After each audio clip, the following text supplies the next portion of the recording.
guys can do me a favor. If you think I'm talking too fast, please write the word fast in the chat box. Otherwise, I'll just maintain the same pace. All right, thanks. So, as you guys know, the key to business really is about who you know, not what you know.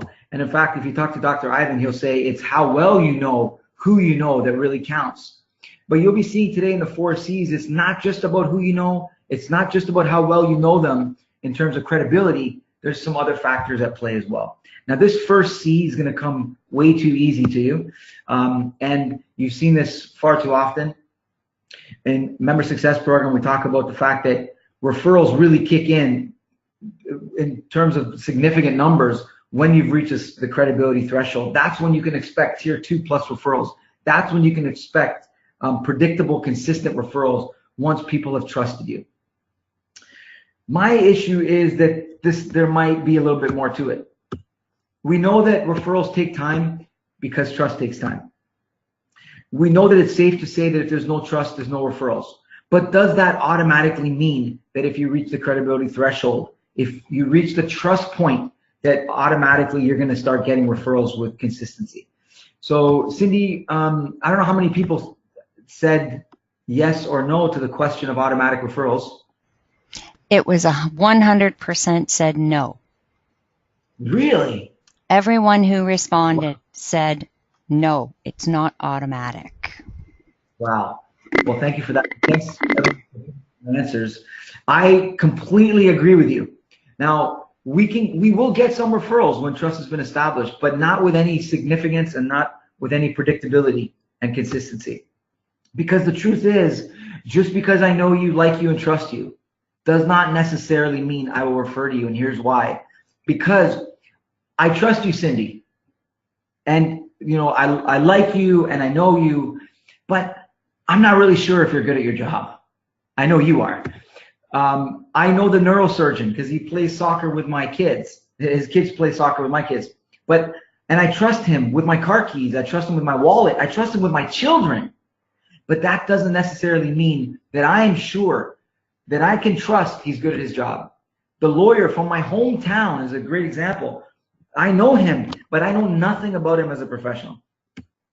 So what we're saying is there's another C to consider here, and it's competence. That just because I trust you doesn't necessarily mean I know that you're good at your job. So we also need to consider that members want to know that we're competent.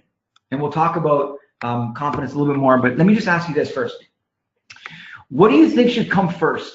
Trust or competence? Trusting that you're good at your job or trusting you as a person? If you could please just put that in the chat box as quickly as you can.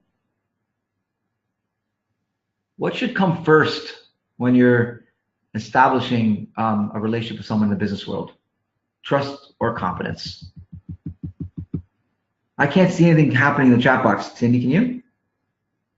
There's most are coming in as trust. We have 1 competence, trust, and more trust. All right. Trust comes first. Empathy, interesting, and trust and a second competence. Trust with competence. There's an interesting one as well. That's a hybrid version. Hybrid answer. All right. Well, let's look at what Harvard has to say about this. How about that? Sounds good.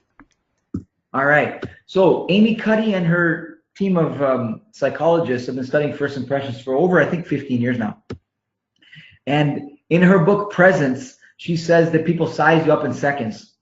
But what are they actually looking for? What are they evaluating? This is the key. They're asking 2 questions when they meet you. The first is, can I trust a person? And can I respect the person? The psychologists call these dimensions warmth and competence respectively. So warmth for trust and competence for respect. Of course, as a BNI member, of course, as a business professional in the business world, we want to have both.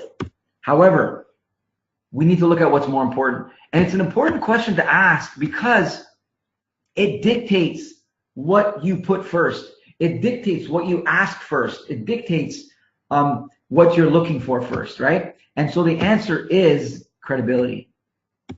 It's really, really powerful. I love this concept because this is how people are evaluating you, whether you're conscious of it or not.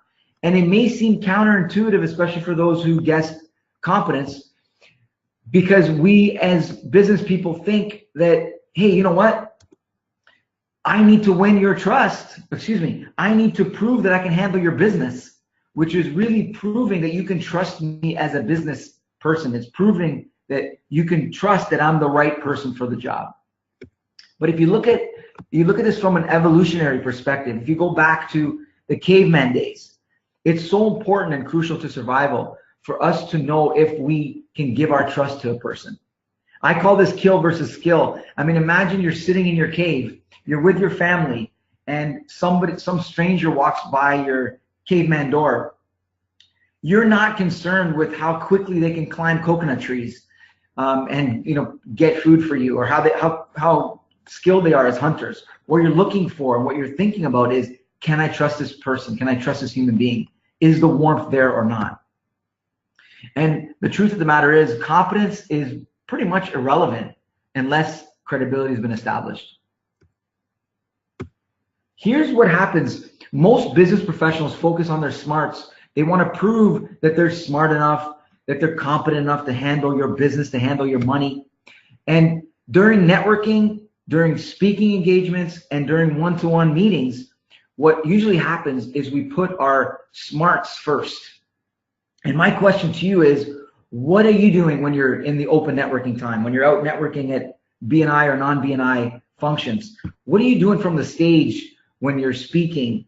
What are you doing when you're holding a one-to-one meeting?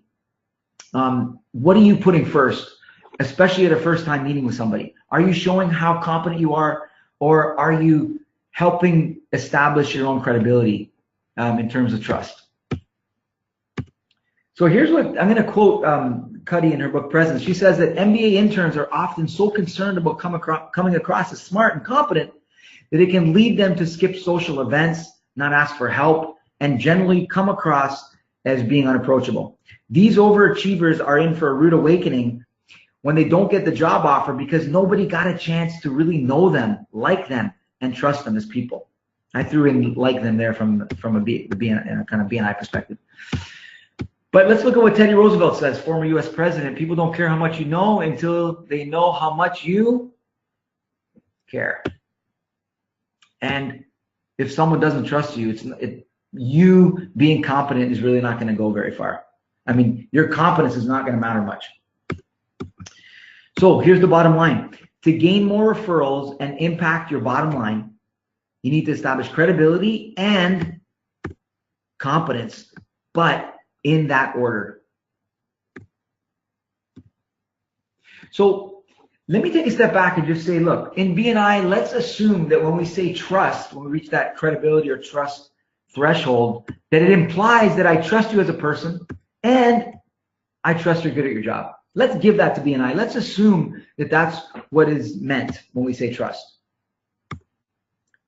After all, number one, there's a vetting process in BNI. So the membership committee is going to basically be looking at somebody's competence before they, approve them as members. And let's look at what Stephen Covey says. Tough to disagree with Stephen Covey on pretty much anything. He believes that trust is 50% competence. In fact, in his quote on trust, he says trust is equal parts character and competence.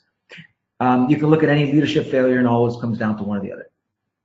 I won't go into what he means by competence and character in this presentation, but he does recognize that competence is assumed to be part of trust. In fact, a big part, 50%. So there you have it. To secure consistent, high quality, qualified referrals, we basically need credibility and competence. In fact, there was a survey, a BNI survey that was done to thousands of people. It's on BNI University. I can try to access that and get that to you if you're interested. If you want to just put that in the chat box. But it basically showed that what's more important than having used someone's product or services before you actually refer to them are two things: your perceived level of their competence and of course your perceived level of their credibility. So that's enough. You don't have to actually use someone's product or services. They don't have to use your product or services before they can refer to you with confidence. So guys, look, of course the talk is called the 4 C's. We've covered 2. I'm wondering if I brought 2 C's too many, because you pretty much have everything you need just with these 2 C's. But actually, guys, there's more to it, because think about it this way. I know you, I trust you, so credibility is there, but that's not enough. I need to know your level of competence. But even if I know that you are credible, and even if I know you're good at your job, that may not be enough for you to be sure that you're going to get consistent, high-quality, qualified referrals. So before I go into the 3rd C, let's do a chat box check-in. Cindy, perhaps you can, if there's any questions in the chat box, we can address them, or if you guys want to ask a question quickly, whoever types first will get it answered first. No questions so far. Okie doke. So, how about you guys guess what the 3rd C is? You can put it in the chat box.